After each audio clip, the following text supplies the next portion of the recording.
The air hung heavy with tension as Marcus Chen stood at the threshold of the executive boardroom, his work shirt still creased from the long night. Through the glass wall, he could see them all, 12 board members in tailored suits worth more than his yearly salary, their faces a mixture of disbelief and suspicion. At the head of the table sat Nathan Reynolds, the tech mogul whose car Marcus had been driving just 12 hours earlier. The man whose empire was now teetering because of what happened at 3 a.m. Before we jump back in, tell us where you're tuning in from, and if this story touches you, make sure you're subscribed, because tomorrow I've saved something extra special for you. Let him in. Nathan's voice carried through the intercom, firm but tired. As the doors glided open, conversations hushed. Marcus stepped forward, a laptop clutched under his arm like a shield. He wasn't supposed to be here.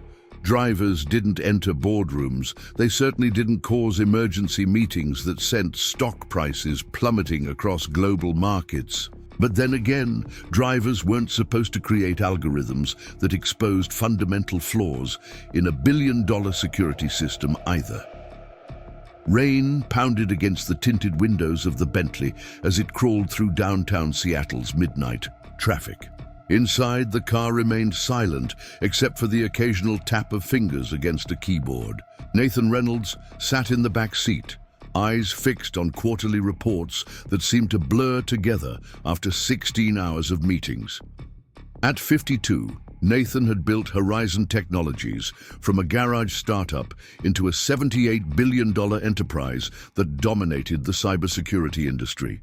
Tonight, however, his mind wasn't on the empire he'd built, but on the board meeting tomorrow that threatened to fracture it. "Should be clearing up soon, sir." The driver's voice came through the intercom, steady and professional. "We're about 10 minutes from the penthouse." Nathan pressed the intercom button. "Thank you, Marcus." He paused, realizing this was the third night this week he'd kept his driver past midnight. "Sorry about the late hours. Seems to be the norm lately." "No problem at all, Mr. Reynolds," Marcus replied, his voice carrying that hint of an East Coast accent. "I'm used to the night shift." Nathan returned to his reports, but something about Marcus's voice lingered.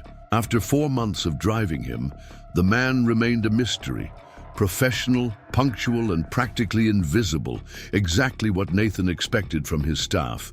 Yet there was something in his manner that suggested depths beneath the uniform.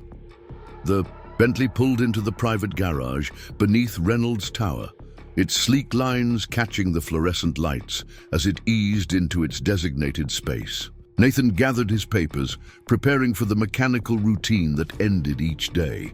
The elevator ride to the penthouse, a glass of Macallan 25, and 3 hours of restless sleep before doing it all again. "Sir?" Marcus's voice broke through. The intercom again. "Would you like me to wait and drive you to the emergency board meeting tomorrow?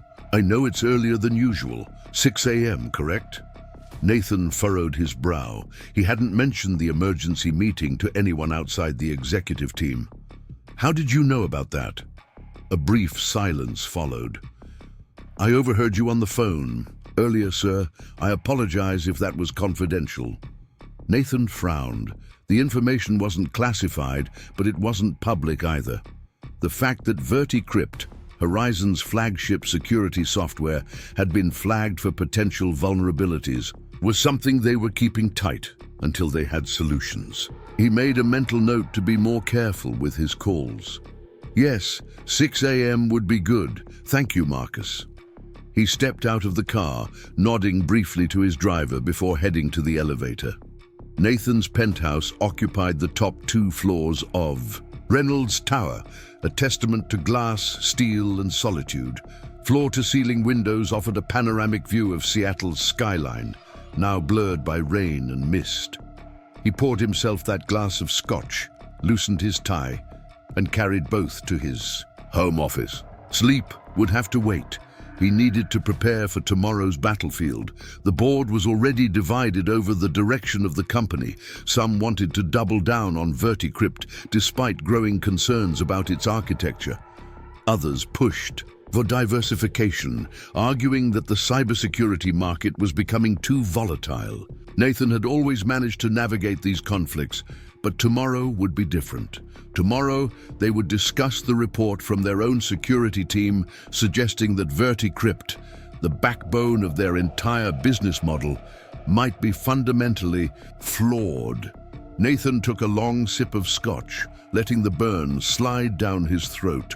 If the vulnerabilities were real and hackers discovered them before they could implement fixes, the damage would be catastrophic.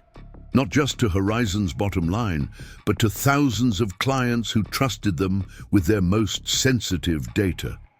His phone buzzed with a text from Eliza, his chief technology officer. Ran another diagnostic. Results not promising. We need to consider a full rebuild or an acquisition. We'll bring details tomorrow. Nathan set down his glass, harder than intended. Rebuild or acquire, neither option appealed to him. A rebuild would take months, possibly years, time they didn't have in this market, and acquisition meant admitting defeat, something Nathan Reynolds had never done in his life. He walked to the window, watching raindrops race down the glass, merging and separating like the decisions before him. The city below pulsed with light and movement, oblivious to the turmoil 50 floors above. His reflection stared back, silver-streaked hair, lines etched deeper around his eyes than they'd been a year ago, the weight of responsibility visible in his posture. It was nearly 2 a.m. when Nathan finally closed his laptop. Sleep would be brief tonight, but he needed whatever rest he could get. Tomorrow would determine the future of everything he'd built. As the elevator carried him down to the garage at 5:30 a.m., Nathan mentally rehearsed his talking points. The board needed confidence, not panic. They needed a leader who could navigate this crisis with a steady hand. He would acknowledge the problems with VertiCrypt, but emphasize that every challenge was also an opportunity. The garage was eerily quiet at this hour, his footsteps echoing against concrete. He expected to see the Bentley waiting, Marcus at attention beside it. Instead, the car sat alone, interior light glowing faintly. Nathan approached, irritation rising. Punctuality wasn't optional in his organization, especially not today. As he neared the vehicle, he noticed something odd. The driver's door was ajar, and the glow wasn't from the standard interior lighting. It was coming from a laptop screen. Nathan peered through the window and saw Marcus hunched over a keyboard, completely absorbed. Lines of code scrolled rapidly across his screen as his fingers flew over the keys with practiced precision. For a moment, Nathan simply watched, confusion giving way to curiosity. What was his driver doing coding at this hour, and why did those sequences look oddly familiar? He knocked on the window. Marcus jolted upright, nearly hitting his head on the roof of the car. His eyes, wide with shock, met Nathan's. For several seconds, neither man moved.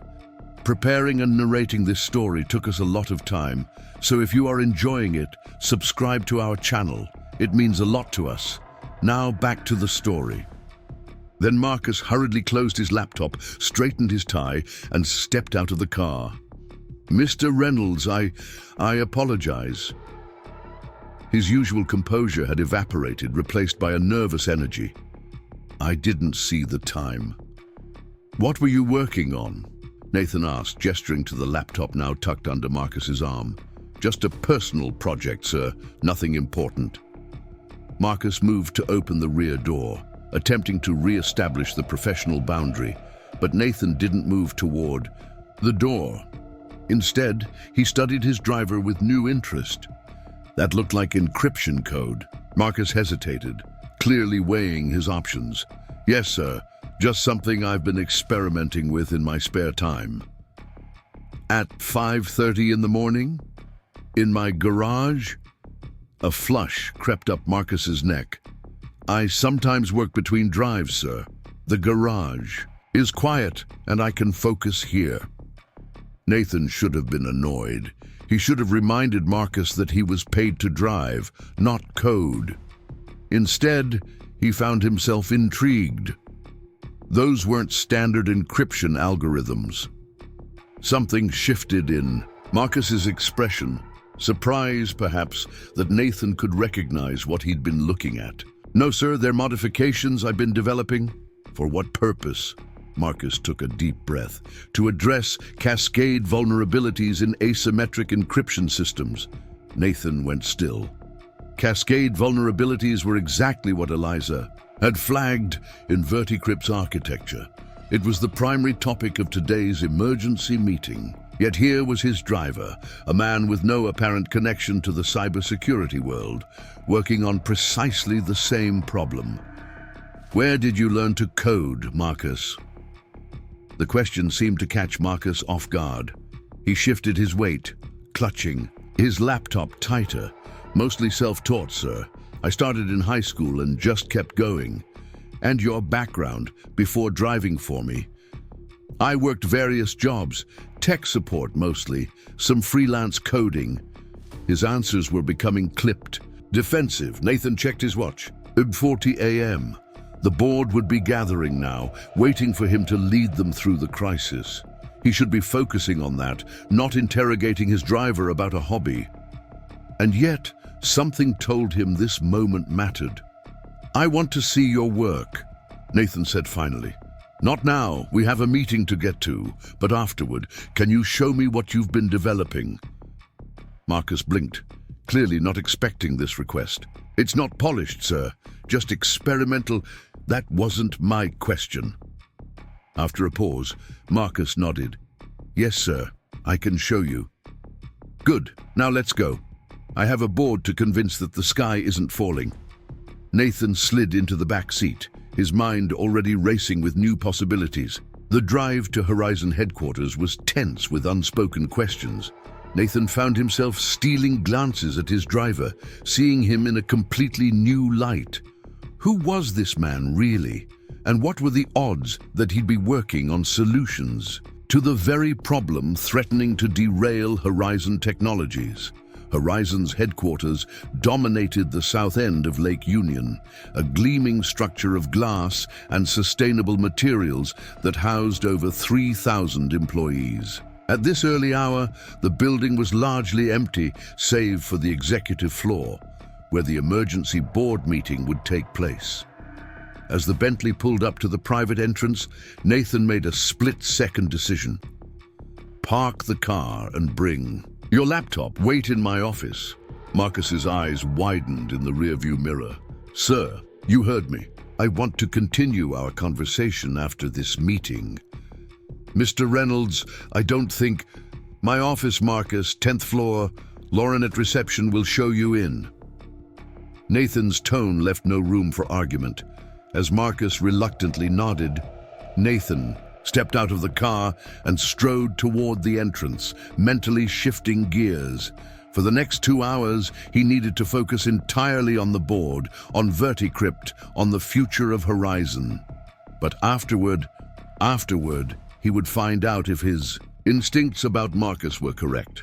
The boardroom hummed with tense energy when Nathan entered. 12 faces turned toward him, some concerned, others calculating.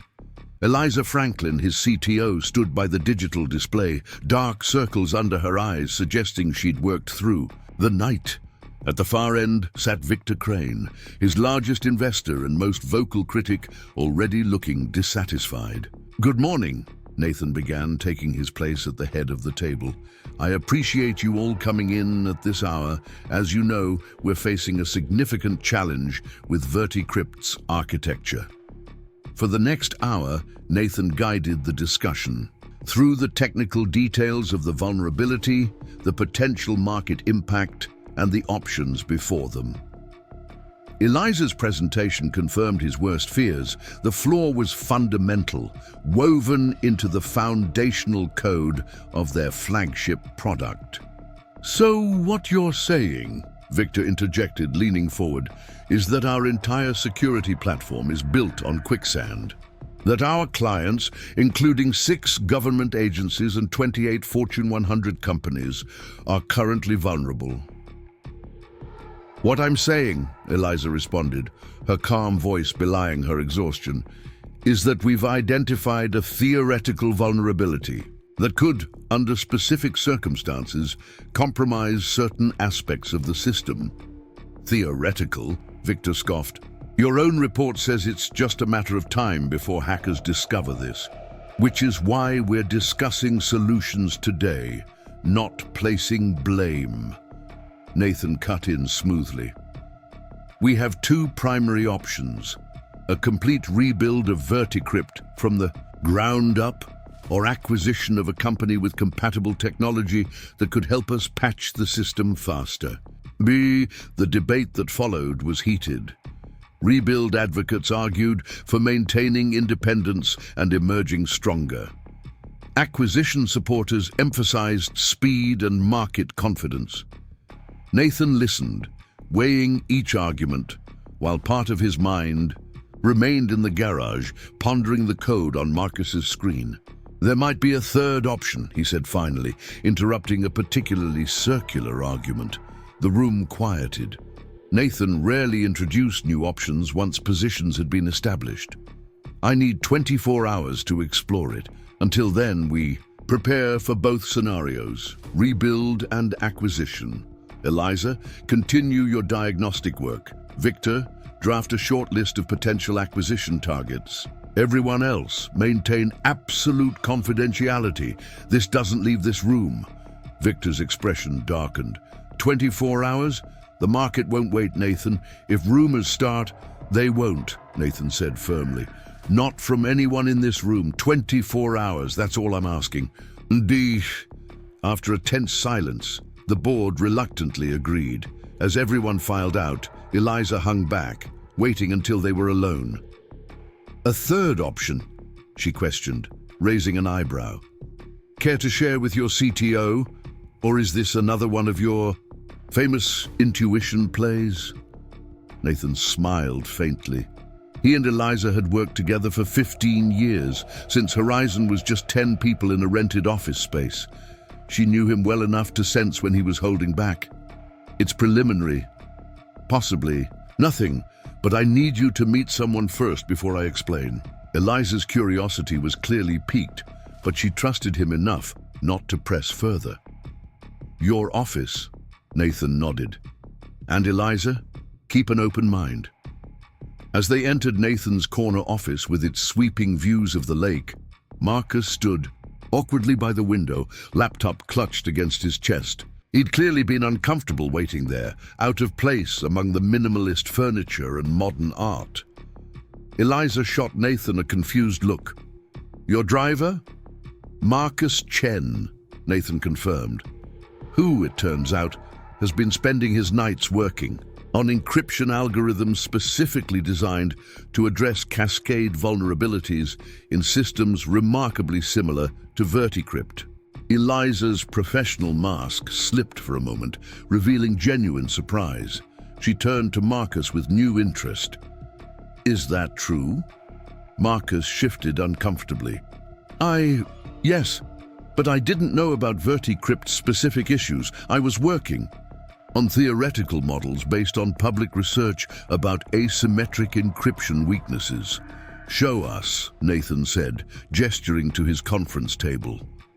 What followed was one of the most surreal presentations Nathan had ever witnessed. His driver, the quiet professional man who had ferried him around Seattle for 4 months without incident, transformed as he opened his laptop.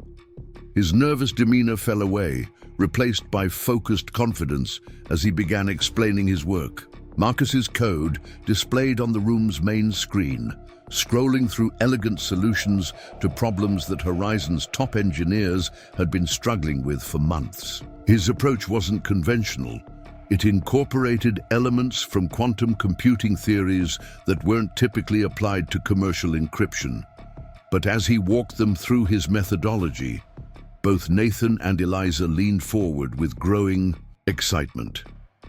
This addresses the core architectural flaw, Eliza murmured, pointing to a particularly innovative sequence. It creates a dynamic key generation system that adapts to potential cascade points before they become vulnerable. She looked at Marcus with newfound respect. "Where did you study? MIT, Stanford?" Marcus hesitated. "I started at City College of New York, but I had to drop out after 2 years. Financial reasons." "So you're entirely self-taught beyond that?" Eliza's disbelief was evident. "I take online courses when I can afford them. And I read a lot. Research, papers, forums, anything I can get my hands on." There was no pride in his voice, just simple fact. "And you've been driving for me while developing this on the side?" Nathan asked. Marcus nodded. "The driving job pays my rent. The coding, that's what I love." For the first time, genuine passion broke through his professional reserve. "I've been working on this particular problem for almost a year now." Nathan and Eliza exchanged a look, loaded with unspoken communication. They'd worked together long enough to read each other's thoughts. This was it, the third option neither of them had considered. "Marcus," Nathan said finally, "how would you feel about joining Horizon Technologies as a security consultant? To help us implement these solutions into our existing framework?" The question visibly stunned Marcus. "Sir, I'm not qualified. I don't have the credentials or experience that your engineers have." "Credentials?" Eliza laughed, gesturing to the screen. "This work speaks for itself. We have PhDs on staff who couldn't come up with what you've developed in your car between driving shifts." "It would be a consulting role initially," Nathan explained. "You'd work directly with our security team on implementing these protocols. Fair compensation, of course." Marcus looked between them, clearly struggling to process this turn of events. "I'd still be your driver?" "No," Nathan said firmly. "You'd be part of our technical team. You clearly belong there, not behind the wheel of my car." For a moment, Marcus seemed unable to respond. Then he straightened his shoulders, as if coming to a decision. "Before I answer, there's something you should know, Mr. Reynolds." The shift in his tone made Nathan pause. "Go on." "I've been following Horizon's work for years. When I applied for the driver position, it wasn't random. I specifically wanted to work here, in any capacity." He swallowed hard. "I've applied for technical positions at Horizon 6 times over the past 4 years. I was rejected every time because I don't have a completed degree or corporate experience." The admission hung in the air.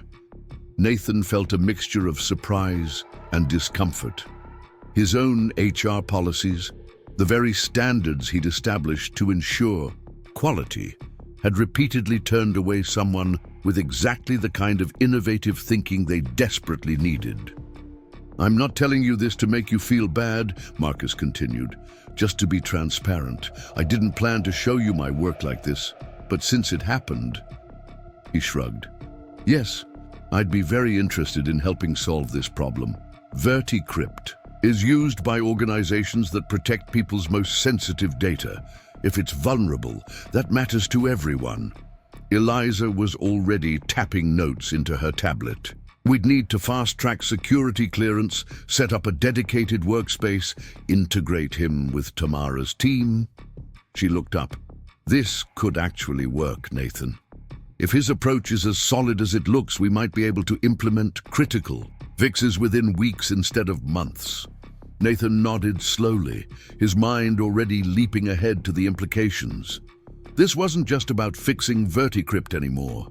It was about recognizing talent in unexpected places, about challenging the very systems he'd built that were supposed to identify innovation, but had instead become barriers. "Marcus, I'd like you to come back tomorrow morning. Not as a driver, but to meet with our security team." Nathan extended his hand. "And I apologize that it took me catching you coding in my garage to recognize what you could contribute to this company." Marcus hesitated, then shook Nathan's hand. "Thank you, Mr. Reynolds. I won't let you down." As Marcus gathered his laptop to leave, clearly still processing the dramatic shift in his circumstances, Nathan turned to Eliza. "Get him whatever resources he needs, and I want daily updates on the implementation." "What about the board?" "Victor's already pushing hard for acquisition." Nathan smiled grimly. "Let me worry about Victor. Just make sure Marcus's solutions work as well in our systems as they do in theory." After Marcus left, Nathan stood by the window, watching Seattle come fully awake below. The rain had stopped, leaving the city washed clean in morning light. He thought about the thousands of decisions that had led to this moment, the policies he'd established, the barriers he'd inadvertently created, and the talent he'd nearly missed because it didn't arrive in the package he expected. "You know this changes things," Eliza said quietly, interrupting his thoughts. "Not just for VertiCrypt, but for how we think about talent acquisition, development pathways, all of it." Nathan nodded. "Good. Maybe it's time." The next 24 hours passed in a blur of activity. Marcus was given security clearance, assigned to a workspace adjacent to the core security team, and introduced to key personnel. Some engineers were skeptical at first. Who was this driver suddenly thrust into their technical discussions? But that skepticism evaporated quickly as Marcus began to work. His approach was methodical yet creative, combining mathematical rigor with an intuitive understanding of how systems could be exploited. By the end of the first day, even the most experienced engineers were taking notes as he explained his methodology. By the second morning, Eliza had promoted him to lead a special task force focused specifically on implementing his solutions. Nathan observed all this with growing confidence. When the board reconvened for his promised update, he was ready. "Ladies and gentlemen," he began, "I promised you a third option, and I'm pleased to report we've found it. We're implementing an innovative fix to VertiCrypt's architecture that will address the cascade vulnerability without requiring a complete rebuild or acquisition." Victor Crane leaned forward, skepticism written across his features. "Developed? By whom? Your security team already said they needed months to fix this properly." "By a recent addition to our team who's been working on precisely this problem," Nathan replied smoothly. "I'd like to introduce Marcus Chen, who will be heading our security architecture division moving forward." The boardroom doors opened, and Marcus entered, not in his driver's uniform, but in business casual attire that Eliza had hastily arranged. He still looked slightly uncomfortable in the spotlight, but his voice was steady as he launched into a presentation explaining his approach. The board members exchanged confused glances as Marcus displayed his credentials, or rather, the lack thereof. No prestigious degree, no years at a competing tech giant, just raw talent and determination that had somehow found its way into their company against all odds. "Let me get this straight," Victor interrupted halfway through.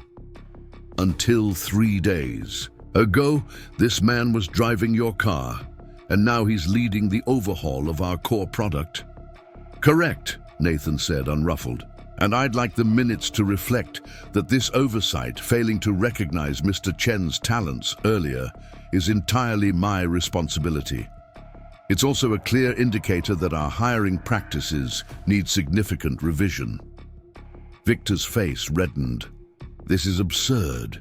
You can't entrust the future of a multi-billion-dollar company to someone with no proven track record, no matter how clever his code looks in a demonstration." "Actually," Eliza interjected, "we've already implemented the first phase of Marcus's solutions in our test environment. The results are exceptional. Zero vulnerability to the cascade attack vectors we identified, with only a 3% impact on processing. Speed, well below the 15% we were prepared to accept as a trade-off." She displayed the test results, and a hush fell over the room. The numbers were compelling, far better than anyone had anticipated. Even Victor seemed momentarily at a loss for words. I understand this is unconventional, Nathan continued, into the silence. But Horizon was built on recognizing potential where others didn't. That's how we outmaneuvered established players when we were just starting out. Somewhere along the way, we stopped looking for talent in unexpected places. Today, we're correcting that mistake. The discussion that followed was intense, but ultimately productive. By the end of the meeting, the board had provisionally approved Nathan's approach, with the condition that they receive daily updates on the implementation progress. As the board members filed out, some still looking bewildered. By the turn of events, Nathan remained seated, reflecting on how quickly everything had changed. A chance observation at 3 a.m. had potentially saved his company from a crisis, and more importantly, had challenged assumptions he hadn't even realized he was making. "Mr. Reynolds?" Marcus stood in the doorway, his expression a mixture of determination and lingering disbelief at his new circumstances. "Eliza wanted me to let you know we're ready to begin the live implementation." Nathan nodded. "I'll be right there." As Marcus turned to leave, Nathan added, "And Marcus, I think it's time you called me Nathan." A small smile crossed Marcus's face. "I'll work on that, sir." As Marcus disappeared down the hallway, Nathan gathered his papers, energized in a way he hadn't been in years. The crisis was far from over, but for the first time since learning of Verticrypt's vulnerabilities, he felt genuine optimism, not just for the product, but for Horizon's future, a future that now included voices they'd previously failed to hear. The air hung heavy with tension as Marcus Chen stood at the threshold of the executive boardroom, his work shirt still creased. From the long night, through the glass wall, he could see them all. 12 board members in tailored suits worth more than his yearly salary, their faces a mixture of disbelief and suspicion. At the head of the table sat Nathan Reynolds, the tech mogul whose car Marcus had been driving just 12 hours earlier, the man whose empire was now teetering because of what happened at 3 a.m. "Let him in," Nathan's voice carried through the intercom, firm but tired. As the doors glided open, conversations hushed. Marcus stepped forward, a laptop clutched under his arm like a shield. He wasn't supposed to be here. Drivers didn't enter boardrooms. They certainly didn't cause emergency meetings that sent stock prices plummeting across global markets.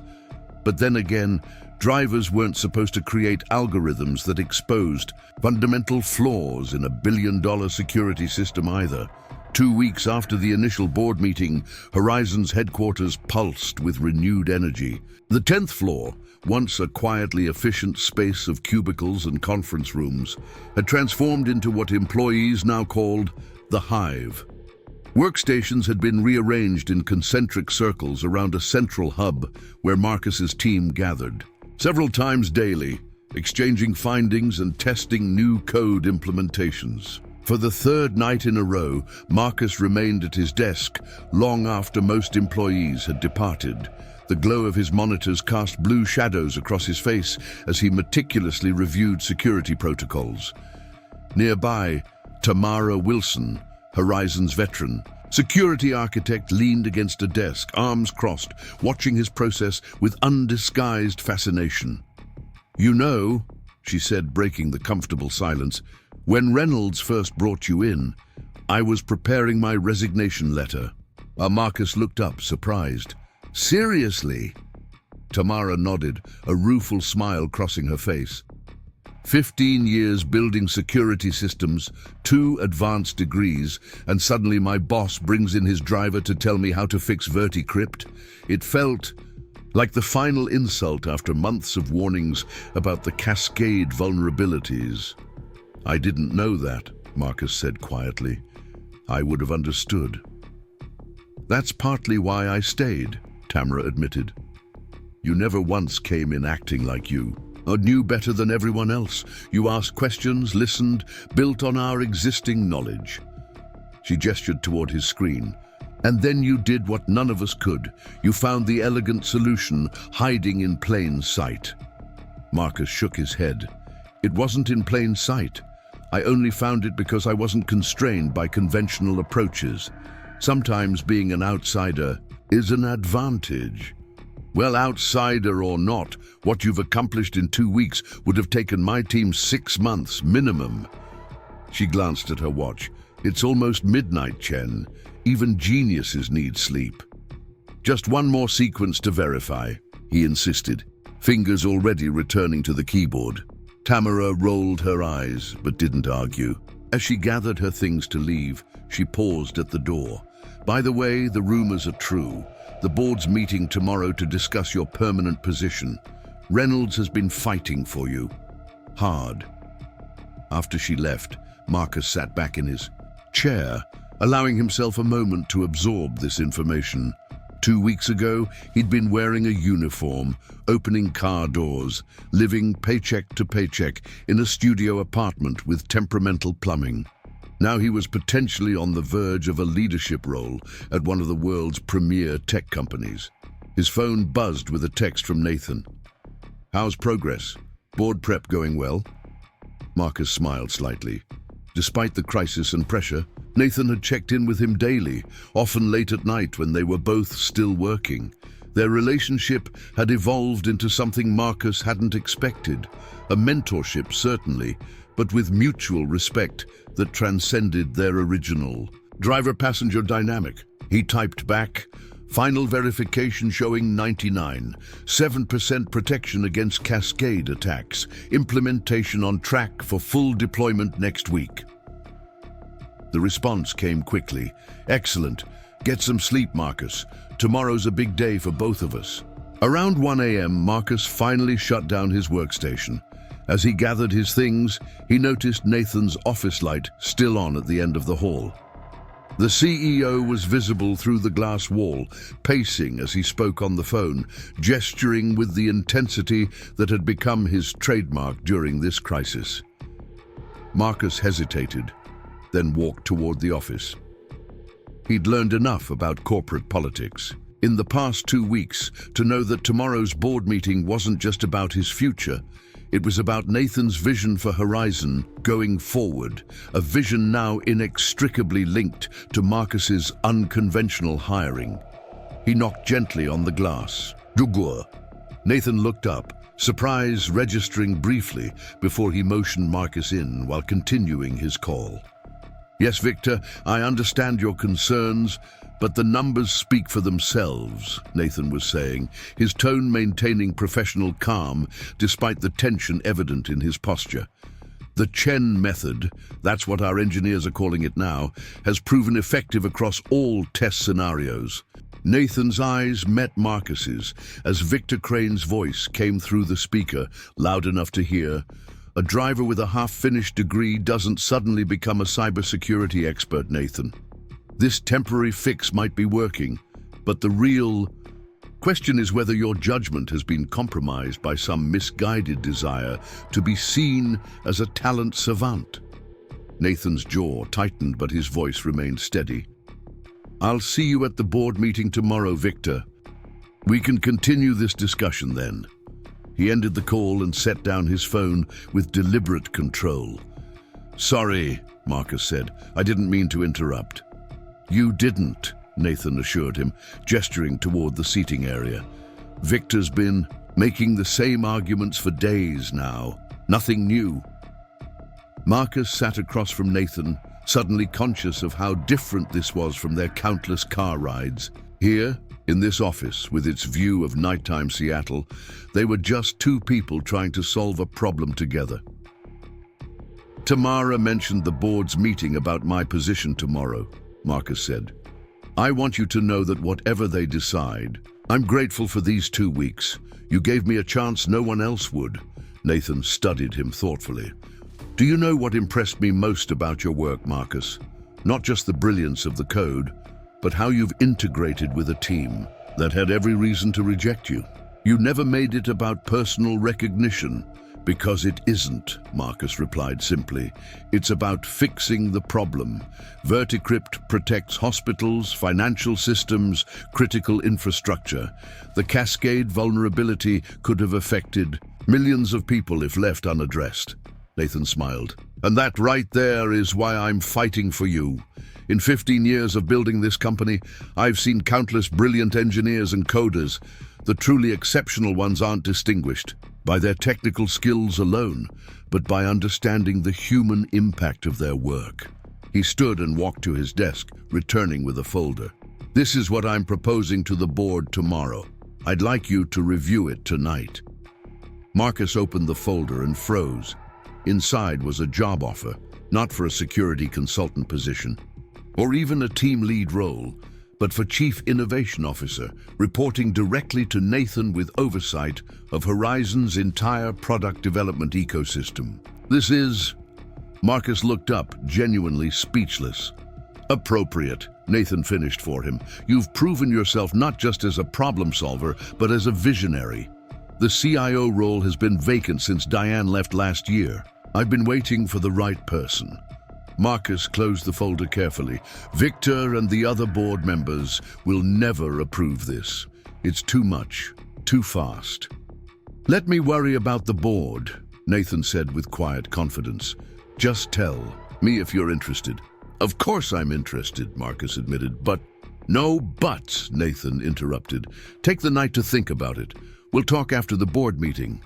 He glanced at his watch. "Now go home and get some sleep. That's an order from your current boss." As Marcus left the office, the weight of the folder in his hands felt almost unreal. Chief Innovation Officer. A leap so vast from where he'd been just weeks ago that he could barely comprehend it. He thought of his tiny apartment, of the years spent applying for technical positions only to be rejected, of coding in the Bentley during breaks because he couldn't afford a proper workspace. Part of him wanted to pinch himself to make sure this wasn't some elaborate dream. The other part felt an unexpected weight of responsibility settling onto his shoulders. The next morning dawned crisp and clear, Seattle's skyline sharp against the blue sky. Marcus arrived at Horizon headquarters earlier than necessary, using the extra time to walk through the hive, checking in with team members already at their desks. "Big day," Tamara commented when she saw him, a knowing smile on her face. "Nervous. Trying not to think about it," Marcus admitted. "Well, I've been here since 5 a.m. preparing this for you." She handed him a tablet displaying a comprehensive report. Complete verification results across all implementation phases. 100% success rate on the final 3 test scenarios, including the government security protocol standards. Marcus skimmed the data, relief washing over him. "This is perfect. Thank you, Tamara."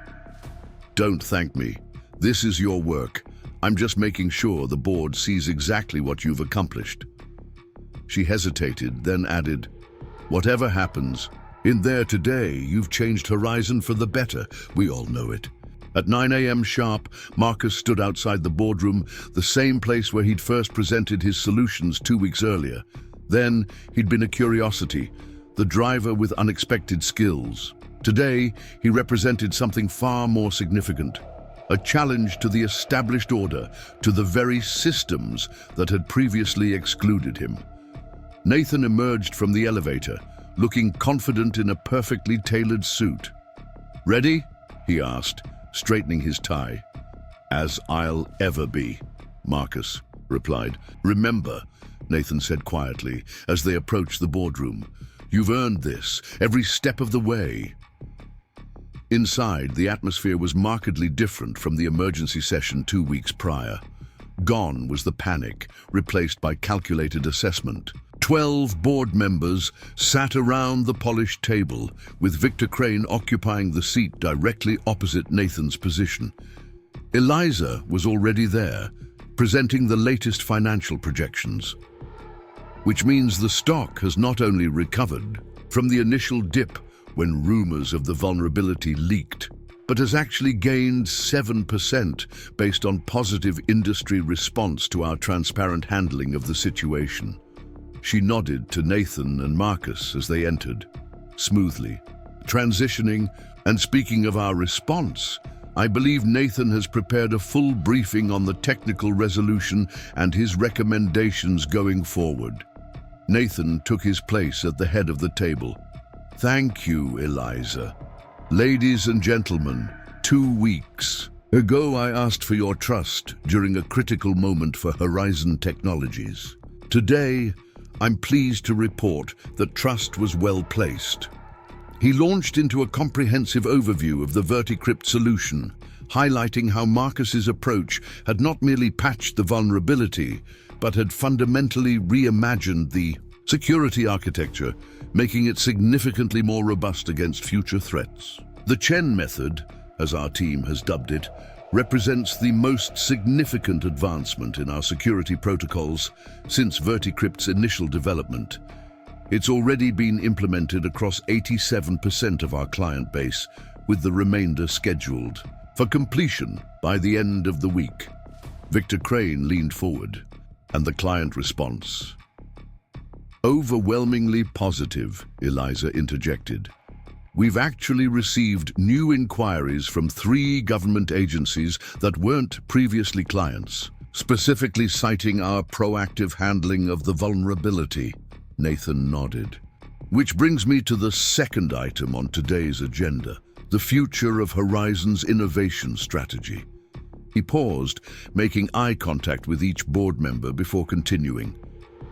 The VertiCrypt situation exposed not just a technical vulnerability, but an organizational one. Our hiring practices, our approach to talent identification and development, they failed us.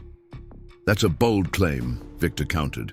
One fortunate discovery doesn't invalidate systems that have built a $78 billion company. It's not about invalidating our past, Nathan replied calmly. It's about securing our future, which is why I'm proposing 2 significant changes today. He gestured to Marcus. First, I'm recommending Marcus Chen for the position of Chief Innovation Officer, reporting directly to me with oversight of our entire product development ecosystem. A murmur ran through the room. Even Marcus, who had seen the offer the night before, felt a flutter of anxiety at hearing it announced so definitively. Victor gave a short, incredulous laugh. Chief Innovation Officer. Nathan, this is absurd. Mr. Chen has worked here for precisely 2 weeks.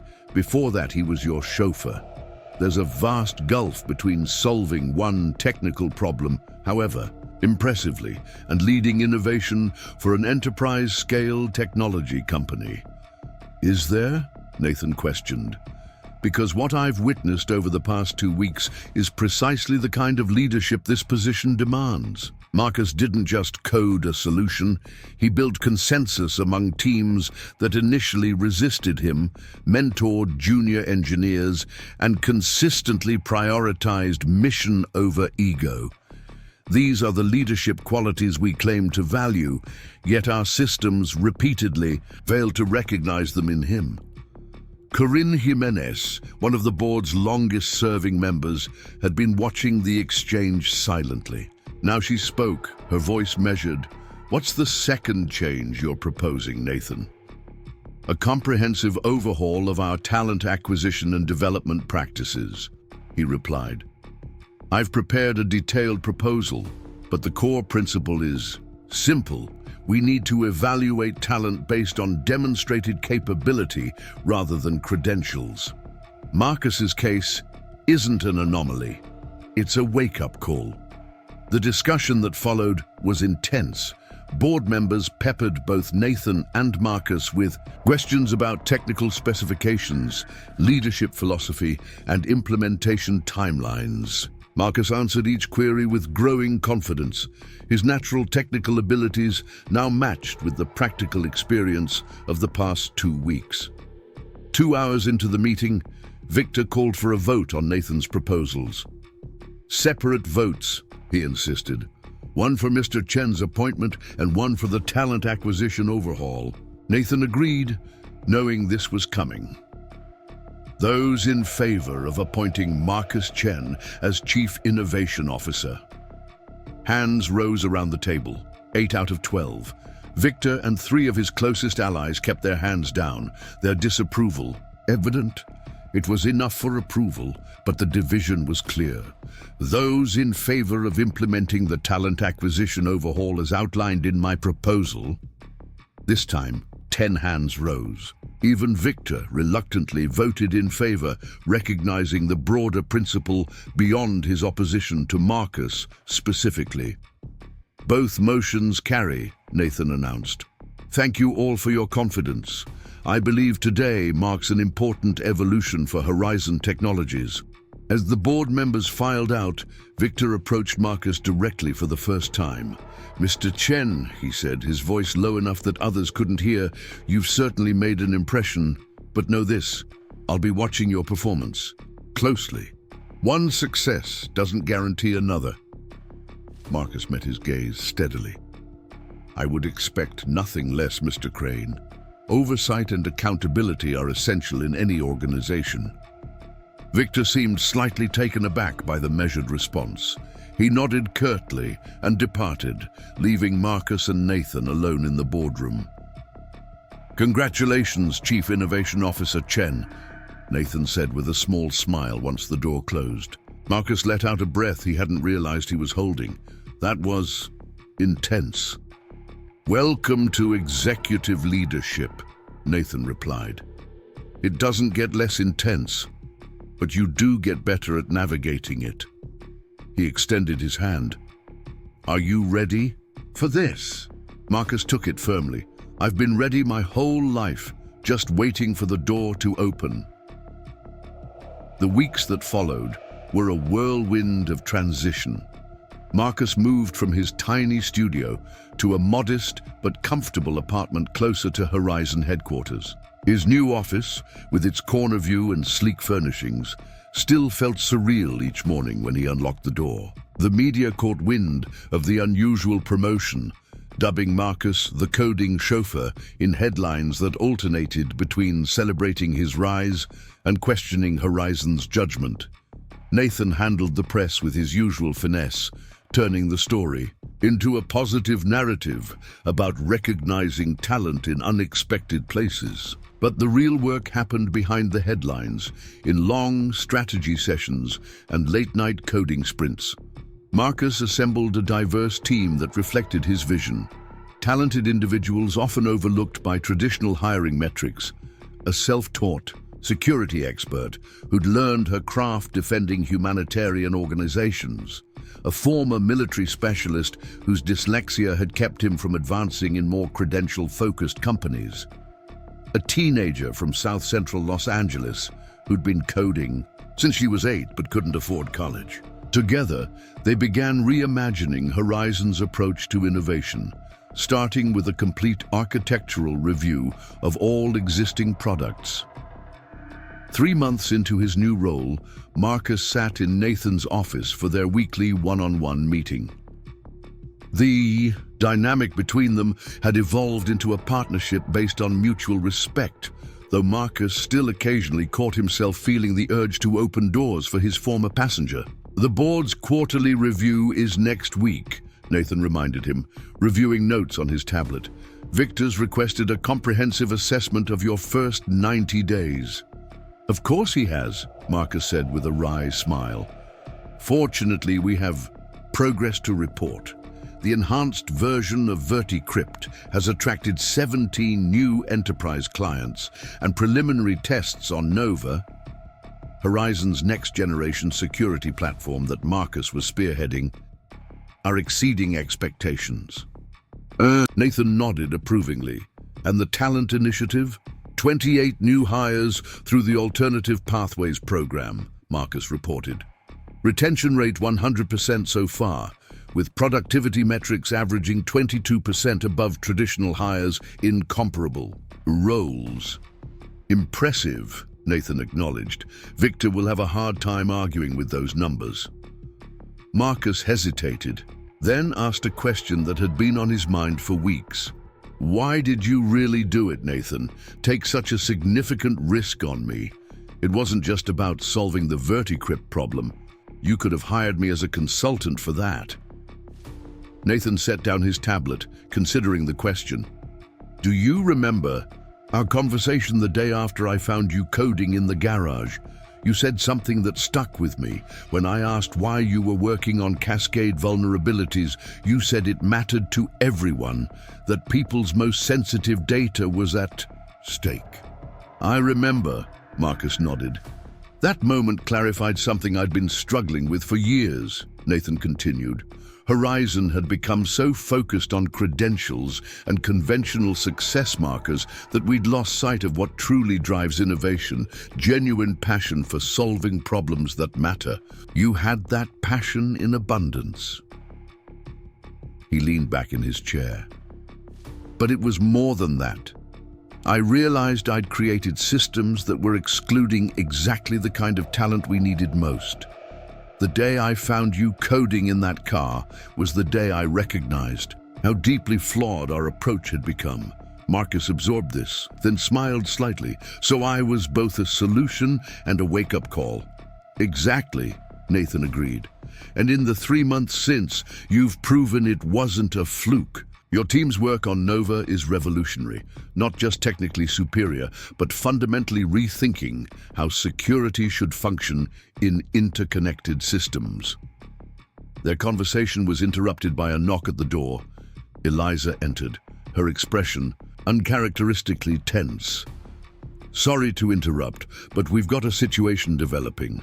Analyst reports just leaked suggesting our main competitor CyberShield has developed quantum-resistant encryption that could make VertiCrypt obsolete within 18 months. Nathan frowned. Credible threat. Their stock is up 14% on the news, Eliza confirmed. Technical details are sparse, but the market's responding as if it's legitimate. Marcus was already pulling up research on his tablet. I've been monitoring their patent filings. They've been exploring quantum resistance, but nothing indicated they were this far along. He skimmed through the analyst report Eliza had forwarded. This doesn't make sense. The approach they're describing would require computational power beyond current commercial capabilities. Unless they've made a breakthrough we're not aware of, Nathan pointed out. Or unless they're bluffing, Marcus suggested. Creating market hype around theoretical capabilities that aren't fully implemented yet. The three exchanged looks, recognizing the strategic implications. CyberShield was Horizon's most aggressive competitor, known for bold moves and occasionally questionable tactics. Either way, we need to respond, Eliza said. The board will expect a strategy, especially with the quarterly review next week. Nathan turned to Marcus. What about Nova? How far along are we, really? The core architecture is solid, Marcus replied. We've been focusing on traditional security threats, but the framework was designed with quantum computing in mind. With a concentrated effort, we could accelerate the quantum-resistant components. Timeline, Nathan pressed. Marcus calculated quickly.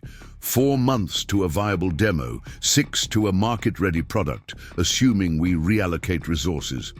Nathan nodded decisively. Do it. Pull whatever talent you need from other projects. If CyberShield is serious about this quantum approach, we can't afford to lag behind. As Eliza left to begin preparations for a formal response to the market, Nathan turned back to Marcus. This is exactly why I fought for your appointment. 3 months ago, we would have spent weeks analyzing this threat through layers of management before developing a response. Now, we're pivoting immediately. Marcus stood, already mentally reworking priorities and resource allocations.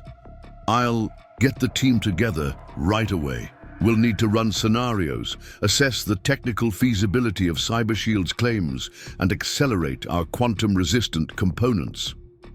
As he reached the door, Nathan called after him. Marcus, this is your moment. The board will be watching how you handle this challenge closely, especially Victor. I know, Marcus replied with quiet confidence. But I'm not worried about Victor anymore. I'm focused on the problem that needs solving. As he walked to the hive where his team awaited, Marcus reflected on the extraordinary journey of the past 3 months.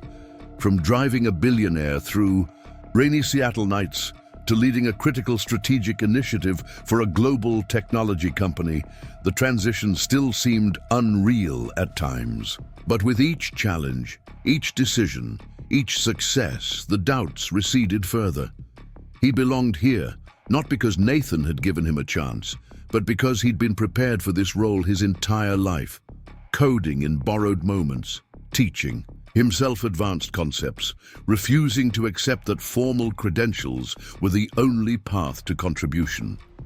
He entered the hive, where engineers were already gathering, alerted to the developing situation. Tamara approached him immediately, datapad in hand, questions ready. The room quieted as Marcus took his place at the center. "All right, team," he began with calm authority. "We have a new challenge and an opportunity to demonstrate exactly why Horizon's approach to innovation is unmatched in this industry. Let's get to work." 6 months after the Cyber Shield Challenge, Horizon Technologies hosted its annual Innovation Summit at the Seattle Convention Center. The event had transformed from an industry conference into something approaching a tech cultural phenomenon, with thousands of attendees from across the global technology landscape. Behind the main stage, Marcus adjusted his tie, still not entirely, comfortable in the executive attire that had become his daily uniform. 5 years ago, he'd watched this same summit via live stream from his cramped apartment, dreaming of someday attending as a participant. Now, he was delivering the keynote address. "5 minutes, Mr. Chen," a production assistant informed him, clipboard in hand. Marcus nodded, taking a deep breath.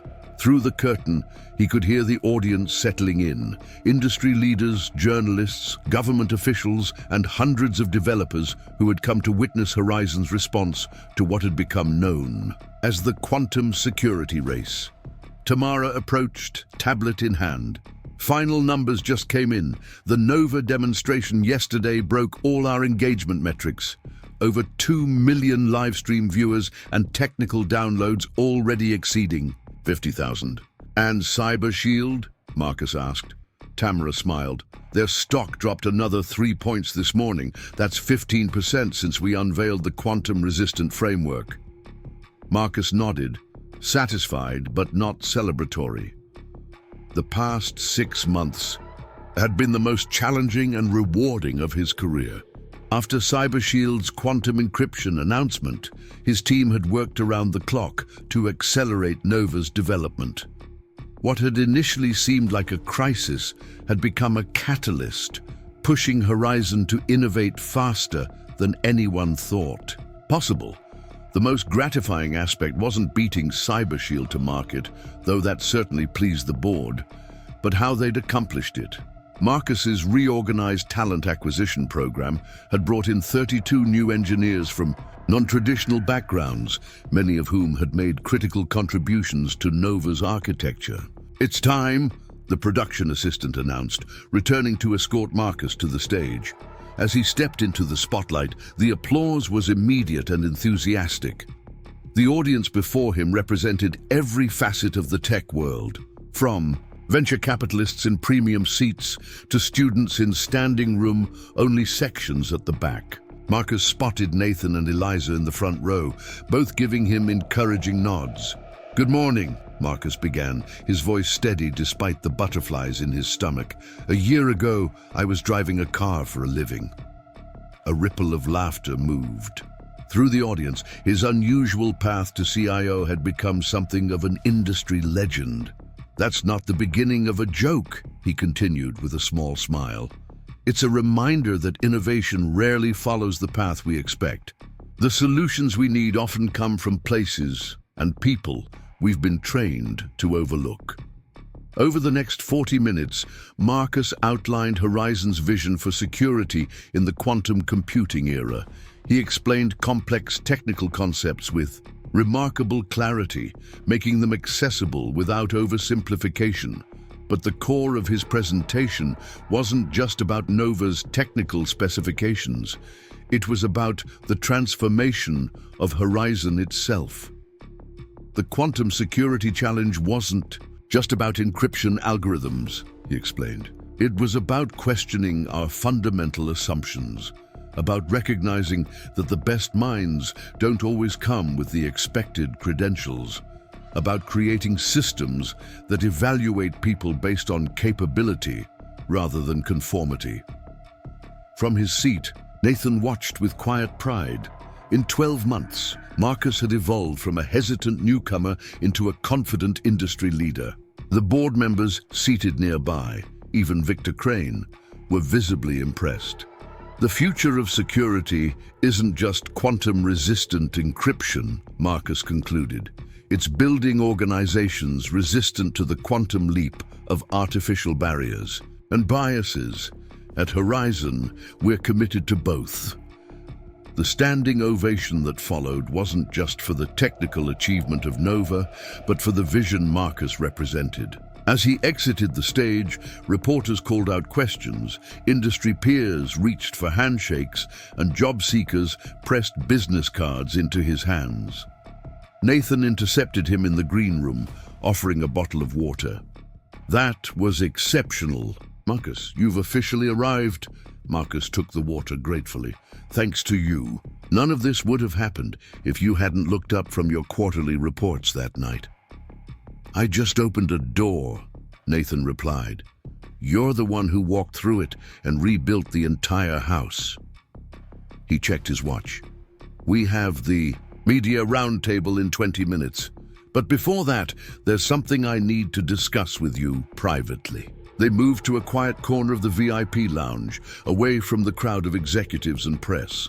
"The board met yesterday," Nathan began. "Victor brought forward a proposal I wasn't expecting." Marcus tensed slightly. Despite their professional relationship improving, Victor Crane had remained his most consistent critic. "What kind of proposal?" "He wants to create a new subsidiary focused exclusively on quantum security applications," Nathan explained. "Horizon Quantum, a separate entity with its own leadership structure, leveraging the Nova framework, but developing specialized implementations for government and financial sectors."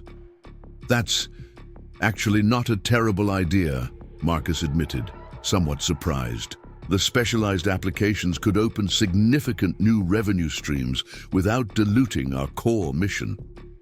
"Exactly," Nathan nodded. "But here's where it gets interesting. Victor wants you to lead it." Marcus blinked. "Me? Not one of his allies?" His exact words were, "Chen has proven himself on quantum security. If we're creating this subsidiary, I want our strongest asset leading it." Nathan smiled slightly. Coming from Victor, that's practically a love letter. Marcus absorbed this, mind already calculating the implications. It would mean stepping down as CIO. "Yes," Nathan confirmed. "Eliza would temporarily cover your current responsibilities while we search for a replacement. The new position would be CEO of Horizon Quantum, reporting to me, but with significant autonomy." "A CEO role," Marcus murmured, the weight of the opportunity sinking in. From driver to chief executive in 18 months. It seemed impossible, yet here it was, being offered by the man who had once been his largest skeptic. "There's another aspect to consider," Nathan added. "Horizon Quantum would be headquartered in Boston. The board feels having both security divisions on separate coasts would be strategically advantageous, especially for government contracts." "Boston," Marcus repeated. "The logistics of relocation, of building a new team across the country, would be challenging. Yet the opportunity to lead a focused quantum security company, to build something from the ground up with the resources of Horizon behind him, it was breathtaking." "How soon do they need an answer?" he asked. "The board meets again next week," Nathan replied, "but Victor's pushing for a quick decision. He wants to announce it at tomorrow's closing session if possible." Marcus nodded slowly. "I need to think about this." "Of course," Nathan agreed. "It's a significant change." He checked his watch again. "We should head to the media roundtable. But Marcus, whatever you decide, I want you to know how proud I am of what you've accomplished." The media session passed in a blur. with journalists peppering both Nathan and Marcus with questions about Nova, quantum security, and Horizon's future plans. Marcus answered on autopilot, his mind still processing the unexpected opportunity. That evening, after the day's events concluded, Marcus found himself wandering to the convention center's observation deck. The Seattle skyline sparkled beneath. A clear night sky, the Space Needle illuminated against the darkness. He leaned against the railing, trying to clear his head. "Quite a view," came a voice behind him. "Though I imagine it looks different to you now than it did a year ago." Marcus turned to find Victor Crane approaching, hands in the pockets of his impeccably tailored suit. In the 12 months since their first confrontation in the boardroom, Victor had gradually shifted from antagonist to reluctant ally, though never quite a friend. "Mr. Crane," Marcus acknowledged, "Nathan told me about your proposal." Victor joined him at the railing. "And?" "I'm considering it," Marcus replied honestly. "It's a significant opportunity. I'm curious, though. Why me? You've made no secret of your reservations about my rapid advancement." Victor gave a small, tight smile. "I have a reputation for being difficult, Mr. Chen. What many fail to understand is that my primary concern has always been Horizon's success, not personal vendettas." He turned to face the skyline. "I opposed your appointment as CIO because I believed it was too much, too fast. I still think Nathan took an unnecessary risk, but I'm not too proud to acknowledge when I've been proven wrong about the outcome." Marcus studied the older man's profile. "And you believe Horizon Quantum needs someone like me?" "I believe Horizon Quantum needs you specifically," Victor corrected. "The quantum security landscape will require both technical brilliance and the ability to imagine solutions others can't see. You've demonstrated both." He turned to face Marcus directly. "But it will also require leaving the safety net Nathan has created for you here. In Boston, you'd truly be on your own." The challenge in his voice was unmistakable. Despite his newfound respect, Victor was still testing him, still wondering if Marcus's success had been earned or granted. "I've been on my own most of my life, Mr. Crane," Marcus replied evenly. "It's not unfamiliar territory." Victor nodded, seemingly satisfied with the response. "The board vote will be unanimous if you accept. Even I can recognize when the right person appears for a role, regardless of how unorthodox their path may have been." He extended his hand. "Think about it, Mr. Chen, but don't think too long. Opportunities like this one have a limited shelf life." After Victor departed, Marcus remained on the observation deck, watching as lights in office buildings gradually darkened. His phone buzzed with a message from Tamara. "Celebration drinks at the summit. Team waiting for their fearless leader." He smiled, texting back that he'd join them shortly. Before leaving, he took one last look at the city that had transformed his life. From the heights of the convention center, he could almost make out the spot where Nathan had discovered him, coding in the Bentley that rainy night. The moment when everything changed. The summit was packed with conference attendees. When Marcus arrived, he spotted his team at a reserved section in the back, Tamara waving him over enthusiastically. These people had become more than colleagues over the past year. They were allies, confidants, friends who had stood by him through every challenge. "There he is," Tamara called as he approached, "the man who made quantum security sexy again." Laughter erupted from the group as someone handed Marcus a drink. He accepted it with a smile, though his mind was still preoccupied with Victor's offer. "Speech!" someone called, and soon the entire table was chanting. Marcus raised his hands. In surrender. All right. He lifted his glass. "To the most brilliant team in the industry, Nova isn't my achievement, it's ours, collectively. Every late night, every argument over architecture, every wild idea that shouldn't have worked but somehow did. I couldn't be prouder to work with all of you." Cheers and applause followed, but Tamara was watching him closely. As the group broke into smaller conversations, she slid into the seat beside him. "Okay, what's up? You've got that look." "What look?"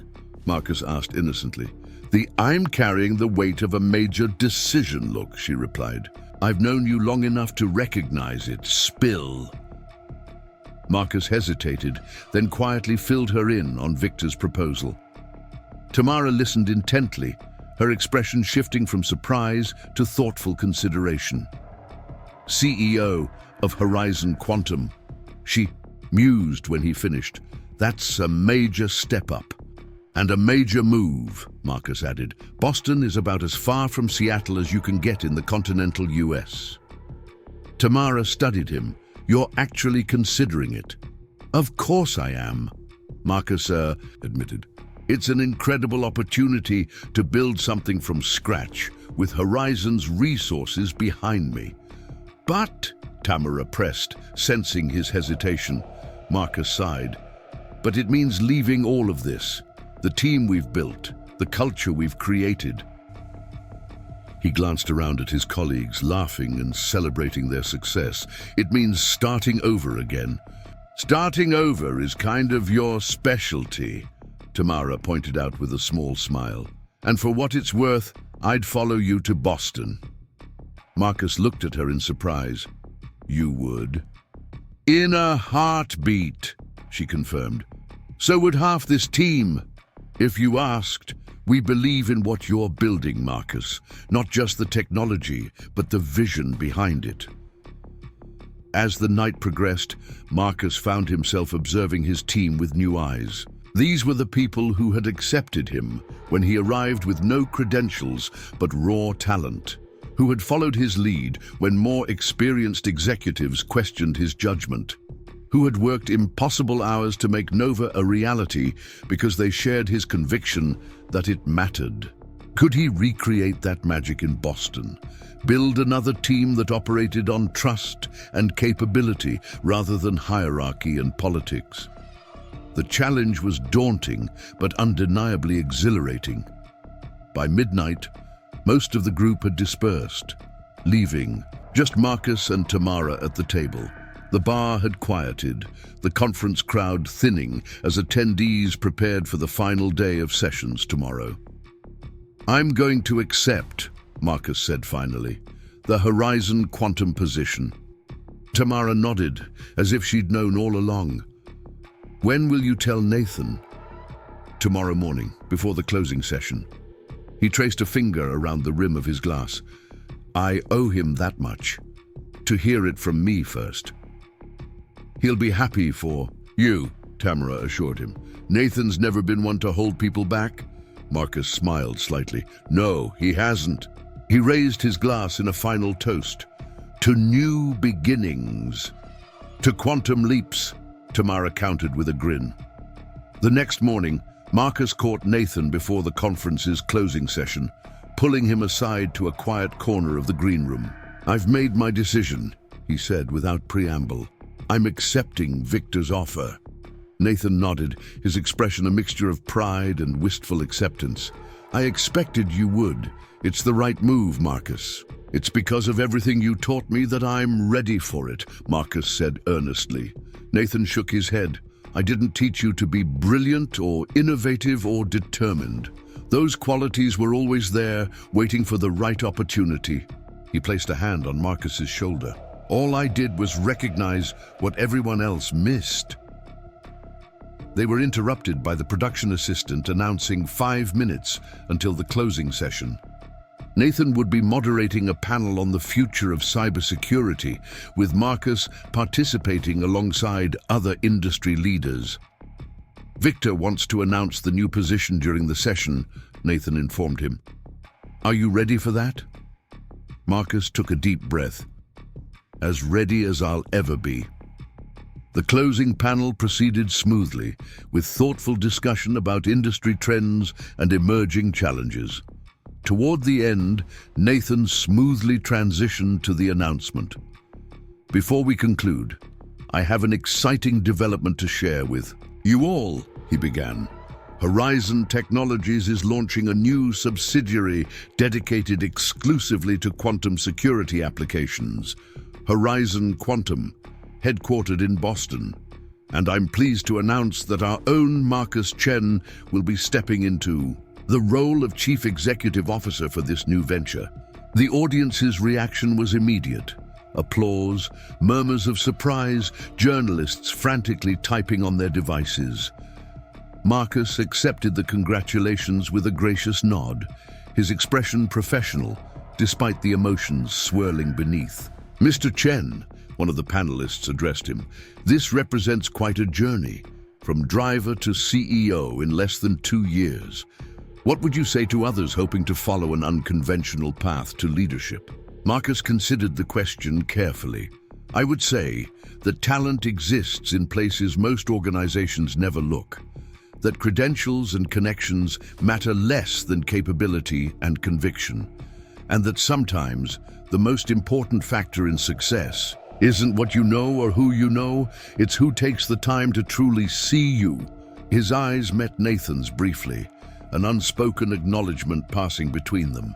3 months later, Marcus stood in the newly renovated headquarters of Horizon Quantum in downtown Boston. The office hummed with activity as engineers, designers, and security specialists, many recruited from his Seattle team, prepared for their official launch the following week. Tamara approached, tablet in hand as always. "The final security protocols just passed verification. We're good to go for the demonstration at the launch event." "Perfect," Marcus nodded. "And the client meetings afterward?" "All confirmed. 7 government agencies and 13 financial institutions." She grinned.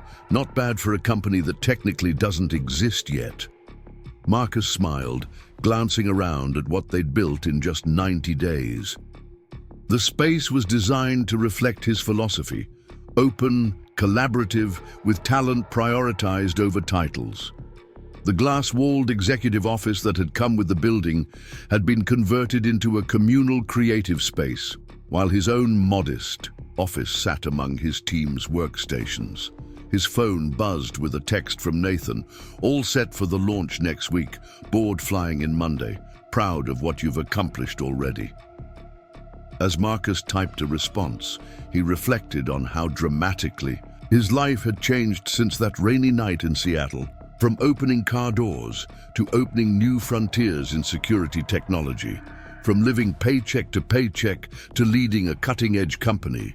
Yet the most significant transformation wasn't professional, but personal. He had discovered capabilities within himself that credentials and conventional paths had never allowed him to explore. Leadership, vision, the ability to inspire others to exceed their own expectations. "Mr. Chen?" A young intern approached hesitantly, interrupting his thoughts. "The new quantum simulation models are ready for your review." "Thank you, Emma," he replied warmly. "And please, it's Marcus." As he followed her to the testing lab, Marcus remembered something Nathan had told him during their first week working together. The greatest innovations don't come from people who followed the expected path. They come from those who created their own. At the time, it had seemed like encouragement. Now, he recognized it as prophecy. The path from driver's seat to CEO's office had been neither straight nor conventional. It had been uniquely his own, unexpected, challenging, and ultimately transformative, not just for himself, but for an entire industry that now looked at talent through new eyes. The quantum security models glowed on the screens before him, complex and beautiful.